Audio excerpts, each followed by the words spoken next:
Good afternoon, everybody. My name is Donna Thiesel, and I'm your host of Donna's Edge Television Talk Show, where truth matters. Thank you so much for watching every day, Monday through Friday, beginning 1 p.m. on the Central Time Zone, as we get to ride home with you in the afternoon. It's always such a fun ride.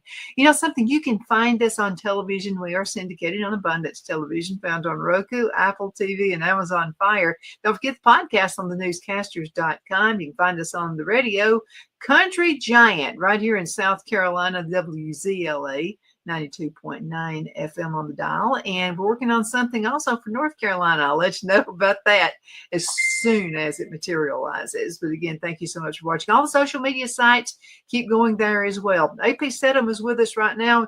You are making a plunge in South Carolina. Folks are loving you. Oh, thank you. Thank you. And Donna, I want to say thank you to them. You know, oh, by the way, last week, Donna, we were at the SEC Men's and Women's Basketball Media Days.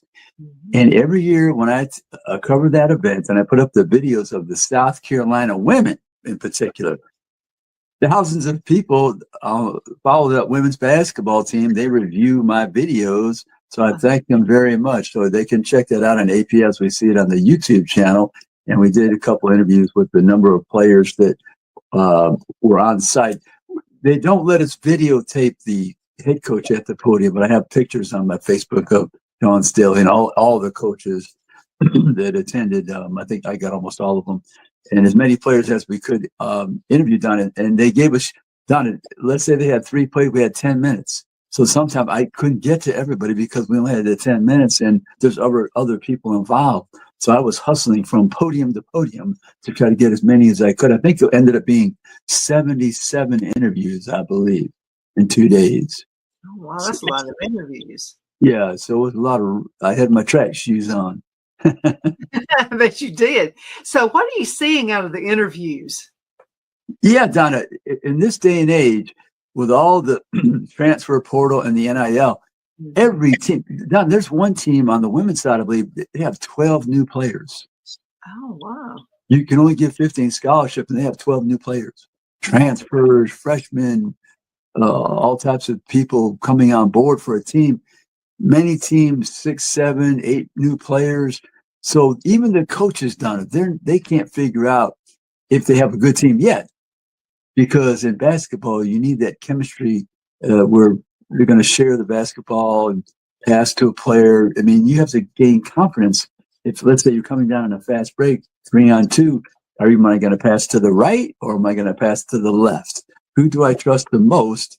Or maybe I feel it can make that shot and put them in a position to be successful. So this college basketball, Don, even more than, well, football, you have an idea who might be good, but you're not sure. But in basketball, it's really wide open because of the influx of new players and talent. Yeah. Well, when you have that many new players, too, you have to think about personality traits and how that's going to work out. We don't even have that figured out. Yeah, exactly, Donna. That's in the equation at all times. And sometimes you're bringing people on board, and maybe it takes them a moment.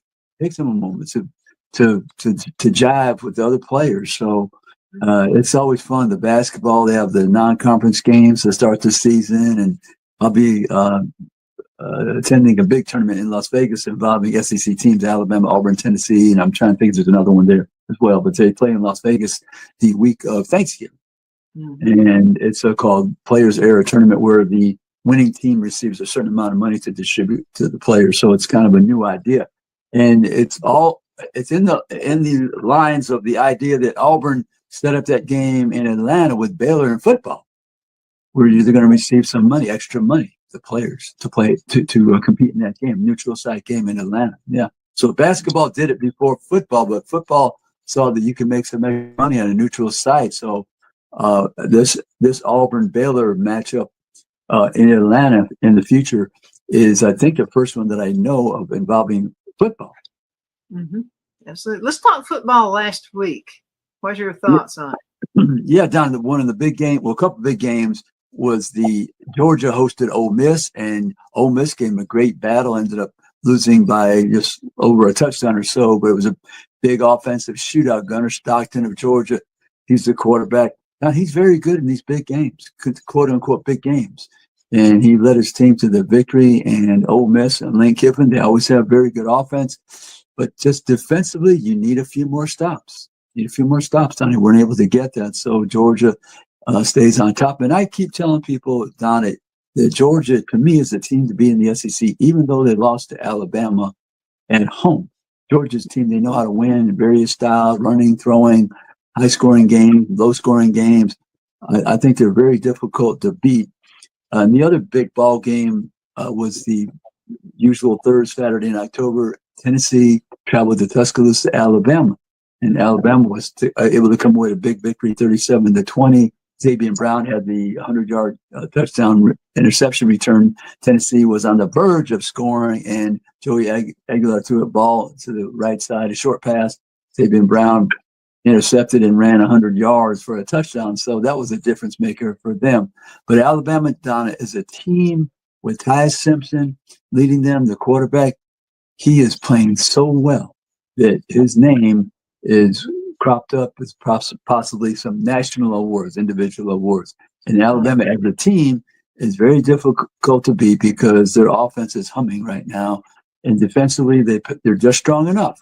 Mm-hmm. Win these balls. I mean, that's a nice win, 17-point win against one of your biggest rivals, historical biggest rivals. So Alabama is a team that's moving up in the polls.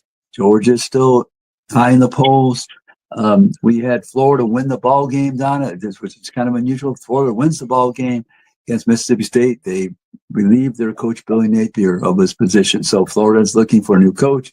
Arkansas is looking for a new coach.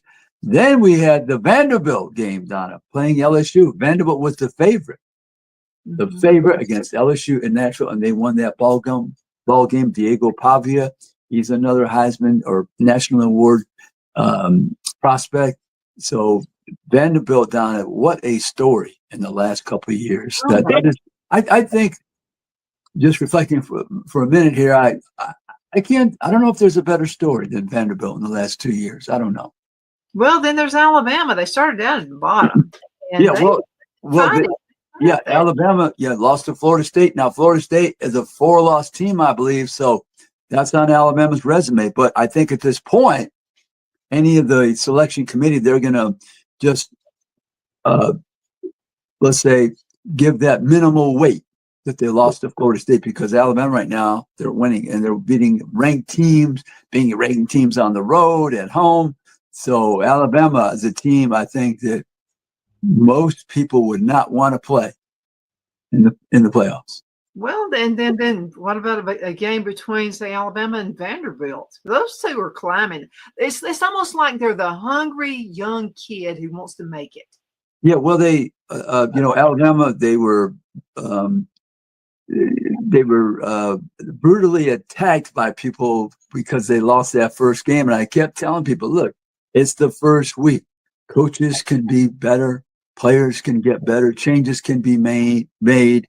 Quarterbacks can improve, because that was Ty Simpson's first start at Alabama, even though he's been there a number of years. So Alabama has really shown people resiliency and the ability to make dramatic improvement as a team and their quarterback specifically, because I keep mentioning quarterback-centric era. You better have an above-average quarterback if you want to prove yourself on the national scene. And then, of course, in the SEC, if you can win there, you're good to go on the national scene as well. Well, let's make believe there's a game playing this weekend between Vanderbilt and Alabama. Who would win it? Yeah, right now you have to give the edge to Alabama. They played a couple weeks ago in Tuscaloosa, but Vanderbilt did make some mistakes, and I say mistakes, but Alabama made the interceptions, so you have to credit them as well. But if those two teams played again, I would think it'd probably be a tighter ball game. I think it would be one of those nail biters. Probably could, because I think Vanderbilt learned Yeah. How many And say that again, Don. How many overtimes would it take? Oh my goodness, yeah. Who knows, Don? That overtime is kind of tricky these days. You have to go for the touchdown early in the process. There, you can't keep scoring touchdown after touchdown, and where they have these 7 and 8 overtimes, and you have to go for the 2-point conversion, and you start on close to the goal. So yeah, the overtime is better now because the other way that they decided the game, it took so much out of the players, and you exhausted them for not only that day, but even then next week. I think there was some after effect. Yeah, so it's better now. I think it's more streamlined. Yeah. Well, Auburn is crying. What can we say about them? Well, yeah, Donna, defensively, Auburn plays fairly well most of the time, but offensively, it's not complimentary football, and they just have trouble scoring points. And I don't know what's going to happen at Auburn. If they're going to keep the coach or they're going to make it the change. But like I said, if you have a quarterback, they struggle. And I'm kind of surprised that Auburn did not use all their quarterbacks this season more. Because that seems to be an issue there. Yeah, they had the hotshot freshman there from Mississippi, Deuce Knight, and then transfer from Stanford. And if I'm Hugh Freeze, I'm using them every single quarterback unless I find one that's exceptional. But Jackson Arnold has not proved to be very good at this point. Now, Don, when you're the quarterback, you get all the blame. There's no question. You're going to get all the blame, fairly or unfairly. I don't know. I mean, that's for someone else to judge, but I think there's some talent there offensively, but they just haven't been able to get things together on that side of the football. And Cam Coleman's a good receiver, talented. They have some other ones as well. But Auburn, you have to get the ball in the end zone. The quarterback is responsible for scoring the touchdowns, and that has not happened. That's Hugh Freeze's side of the ball, offense. He's offensive coach. Yeah. Is there a problem within the organization? Could that be the root of everything? Because, they seemed like they were going to be pretty decent the first part of the season. It just quickly went away. Yeah, right. And, they had a 10-0 lead against the team that I say is the team that beat in the conference, Georgia, ready to go in to make it 17-0 probably, and they fumbled the ball on the 1-inch line. You have to hold on to the ball.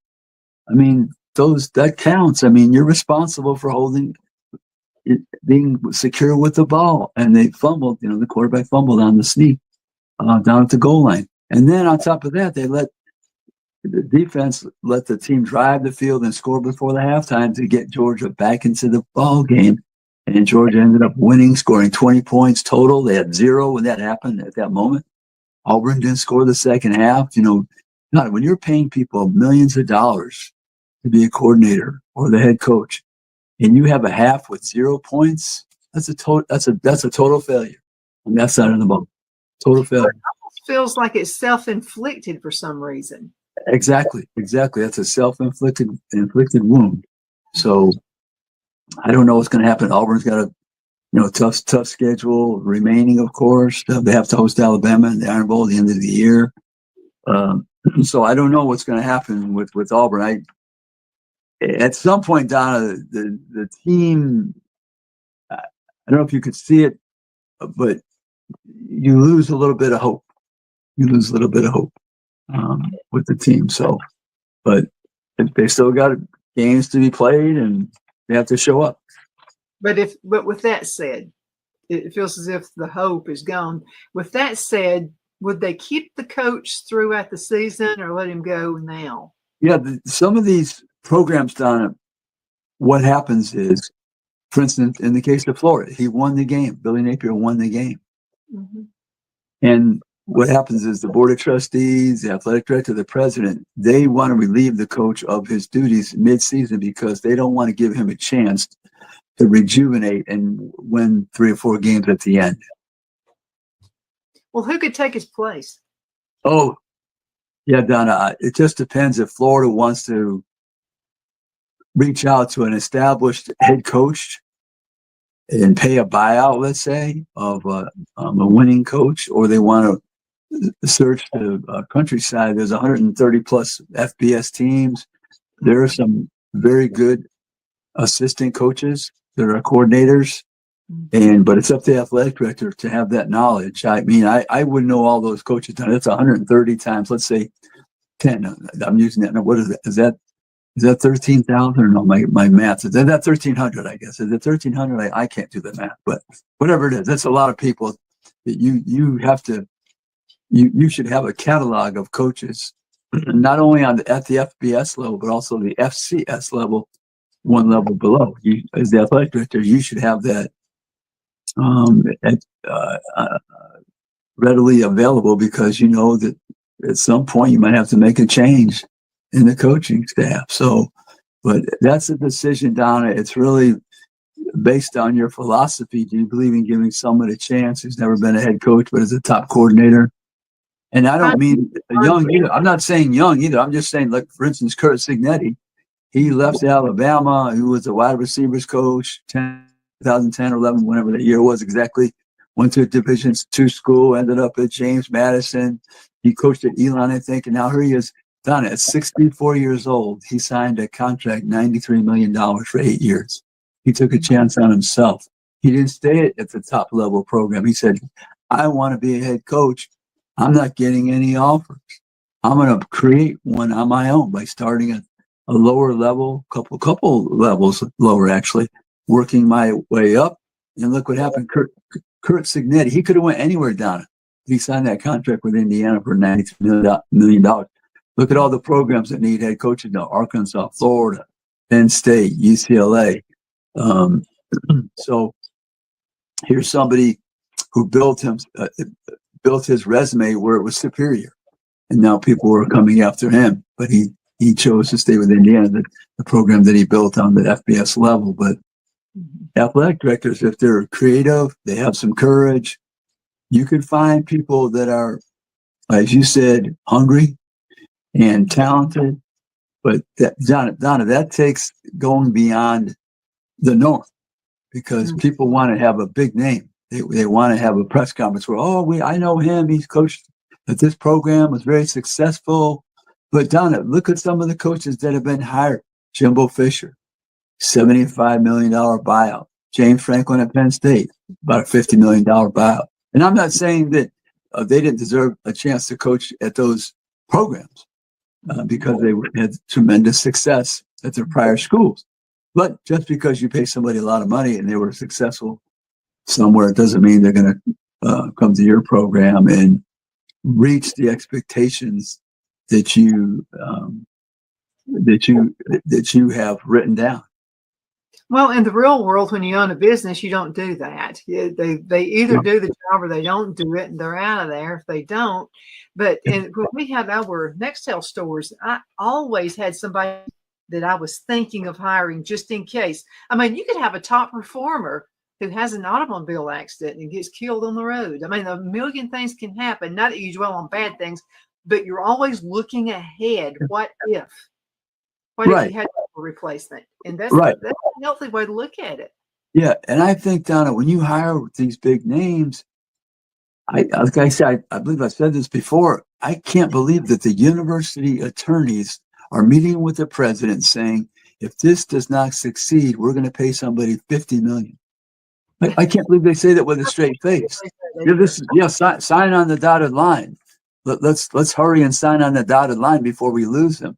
But if he is not the person that can reach the expectations for our program, we're going to give him a check to sit around for 50.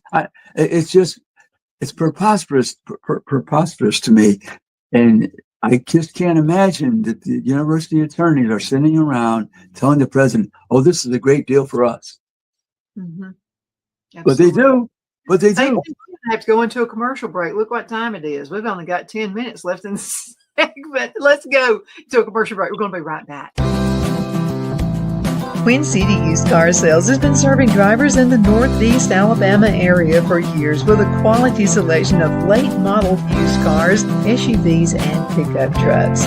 On top of our extensive selection and competitive prices, we offer professional auto financing services for used car buyers of all credit levels. Whether you've just begun your search or you're ready to secure your next vehicle, at Twin City Used Car Sales, you will drive away with the vehicle of your dreams. The sales and finance staff at Twin City Used Car Sales looks forward to serving you, and you can apply for financing online before your visit to our used dealership in Gadsden, Alabama. Check us out on the web at twincityusedcars.com or go by our location at 901 First Avenue, Gadsden, Alabama. We sincerely look forward to serving you.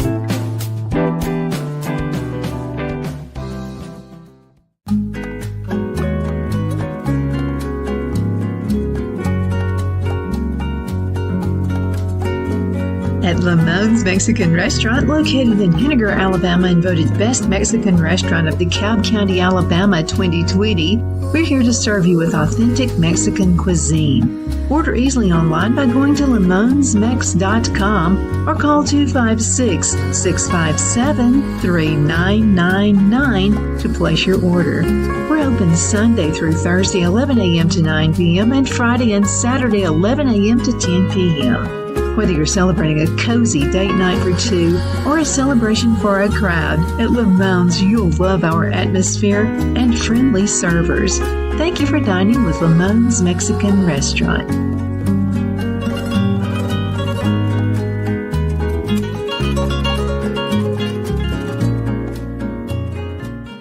At Liberty Bank, we're all about community. Whether it's to help with a charity fundraiser or help families in need, toys at Christmas, or a local football team, we're here for you. You see, we realize the importance of family. Sometimes it's to build a new home or necessary home repairs. We're here for you. If you like the feel of a small town bank with all the conveniences of a big city bank, we're here to serve you. You will find us at any of our convenient locations in DeKalb, Marshall, Etowah, and Blount counties in North Alabama. You can call and speak with any of our friendly staff at 256-659-2175 or check us out on the web at libertybankal.com. And thank you for your support of our community. Member FDIC, Equal Housing Lender.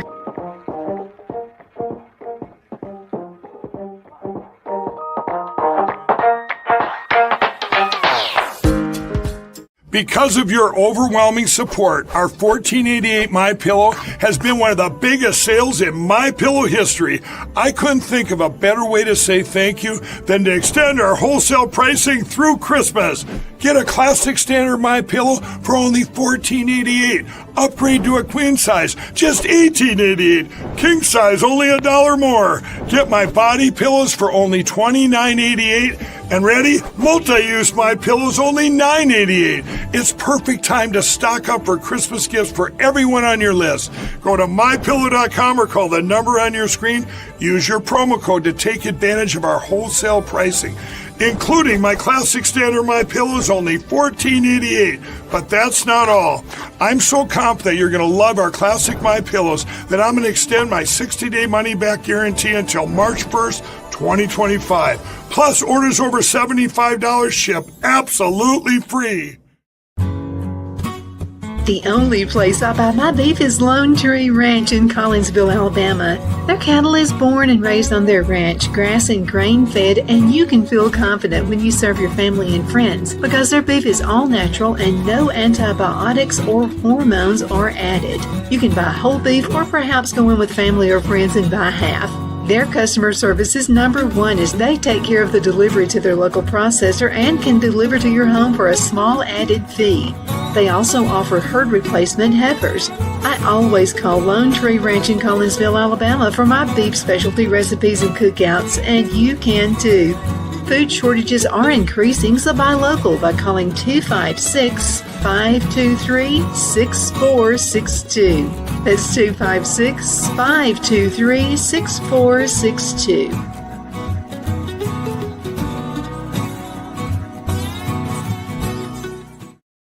Good afternoon. We are back. My name is Donna, and I am your host of Donna's Age Television Talk Show where truth matters. Yeah, we're talking about coaches and all that good stuff. Let's talk about Clemson and South Carolina. You got these folks here itching. What's going on with this? Yeah, Donna. Cade Klubnik, ankle injury, so I think he's going to be back for the Duke game, I believe. I read that. But they had to use the quarterback from Alabama. I mean, Chris Vizzini, I believe that's what you pronounce the name. But he had a pretty good ball game, but they lost to SMU at home. The game was played in Clemson, South Carolina, so that's 4 losses now for Clemson, and they're just struggling mightily. Dabo, he seems to be on the defensive about his program, and we haven't forgotten that Dabo has won some championships and done won championships nationally and with the ACC. But every year, a team like Clemson, who has a lot of advantages in the ACC, Donna, they built the advantages over the years with Dabo in command. They're expected to be in contention for the ACC title and also the national title. And they just have fallen way short, especially with a third-year quarterback, Cade Klubnik. So I think this is the ultimate disappointment. I know that I had them ranked very high beginning of the year. I thought maybe they'll win a couple games in the playoffs, college football playoffs, but just they have not been able to respond offensively, which is kind of surprising, like I said, with a third-year quarterback.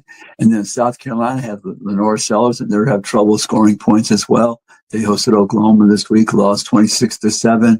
And Oklahoma, that was a team that seemed to be struggling offensively. But South Carolina, they're not having a very good season, and Clemson is not as well. So I know the people in South Carolina, they're hurting because their football teams are just not been able to win ball games. And primarily it's on offense, I think, with both teams. Defensively, you get worn down if your offense is not producing. So consequently, your defenses that were at a certain level, maybe at the beginning of the season, they falter as well. What about the rumors of Clemson and South Carolina coming in with SEC? Yeah, Clemson. There's always been that rumor with Clemson possibly being in the SEC. I don't know if South Carolina. I haven't looked into that, if they would approve of having Clemson in the SEC with them. I don't know. Maybe they. I'm not sure about that, but I don't think there's much you can do about it. If South Carolina, maybe they could vote against it, but and if it's in the bylaws that it has to be unanimous, and that would prevent Clemson from being in the SEC. But if it's not, it doesn't have to be unanimous. Maybe South Carolina could voice their objection and vote for South Carolina to just be the only team from that state in the SEC. But I'm not sure if they would welcome Clemson into the SEC. I'm really not positive. Never know. I mean, so many things are happening right now. About 2 minutes, a little bit over 2 minutes left in the segment. Who are your top 10? Yeah, top 10 down. Let me get that for you right here. My top 10 down in my poll: Ohio State number 1, Indiana number 2, Georgia 3, Texas A&M 4, Alabama 5, BYU. Watch out for that team down. Bear Bachmeier, the freshman quarterback. Oregon 7, Ole Miss 8, Vandy 9, and Louisville 10. And I also have Vandy. I also have Missouri in there, number 11, and Oklahoma 15 from the SEC in my top 16. Yeah. Okay, so let's just do a what if here. Okay, I'm still looking at Vandy. I don't know. I know something about them. It's where Tennessee was a few years ago. You and I were talking about Tennessee. So how much farther up do you think they're going to move up before the end of the season? Donna, I'm telling you, they beat LSU. That they have to play Texas, Donna. This week, Donna. Let me see their game this week. A tough Missouri team comes to Nashville. If they beat that one-loss Missouri team, Vanderbilt could move up again. And like I said, they have to play Texas. And then down at the end of the year, if Tennessee wins their remaining games up to that point and Vanderbilt does as well, they could be playing. That game could be for a playoff spot. Imagine that. Vanderbilt versus Tennessee. That could be for a playoff spot. I'm kind of predicting that. That would be fantastic for the state of Tennessee. Yeah. That would be unbelievable. We're going to have to go. AP, thank you again so much for being with me. Hang around. We got to get you set up for next week. And thank you guys so much for watching. You're the reason we do what we do. Continue sending email, Donna@donnasedge.com, Donna@donnasedge.com. We'll see you next time. Take care.